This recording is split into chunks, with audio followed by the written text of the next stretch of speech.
Hello guys, మాకు simple trading 30th of April. So basically మనకి Nifty 50 రోజు market అనేది ఆల్ టైమ్ హైస్ దగ్గర తిరుగుతుంది అనమాట. ఈ భారీ అయితే కనిపిస్తుంది, ఇది all time high. So basically మనకైతే మార్కెట్ అనేది ఈ రోజు అప్సైడ్ పొటెన్షియల్ ఉన్న ట్రేడ్స్ అయితే చూపించింది. బట్ మేమైతే ట్రేడ్స్ ఇంటెన్షనల్ ఇగ్నోర్ చేసాం. అండ్ ఈవెన్ ఆ ట్రేడ్స్ కూడా పెద్ద పెద్ద ప్రాఫిట్స్ ఏమి ఇవ్వలేదు. బేసికల్లీ మనం ఎందుకు ఇగ్నోర్ చేసామంటే మీకు ఆల్రెడీ తెలుసు మార్కెట్ అనేది ఆల్ టైమ్ హై దగ్గర తిరుగుతుంది. బేసికల్లీ ఛాన్సెస్ అనేవి చాలా తక్కువ మార్కెట్ దీన్ని బ్రేక్ చేసి అంత ఈజీగా పైకి వెళ్ళిపోతుంది అని చెప్పేసి అందుకే నేనైతే ట్రేడ్ ఏం చేయలేదు. బట్ మీరు చూడొచ్చు మార్కెట్ అనేది ఫస్ట్ టైం ఇక్కడ టచ్ చేసింది, కిందకు వచ్చింది, మళ్ళీ సెకండ్ టైం టచ్ చేసినచ్చు చాలా పెద్ద ఫాల్ అయితే వచ్చింది. సో దాన్ని బట్టి మీకు తెలుస్తుంది మన ఆల్ టైమ్ హై అనేది ఎంత స్ట్రాంగ్ గా ఉందో. మనం కాల్ సైడ్ ట్రేడ్ చేయకుండా మంచి పని అవుతుంది. ఎవరైతే ఈ ప్లేస్ లో కాల్స్ బై చేస్తారో వాళ్ళందరి సెల్స్ అని ఈ పాయింట్ దగ్గర హిట్ అయిపోయింది అనమాట. కొంచెం బ్యాడ్.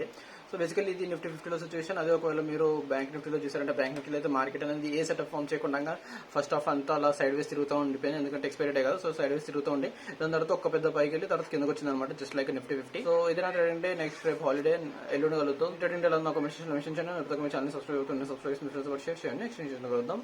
Bye bye.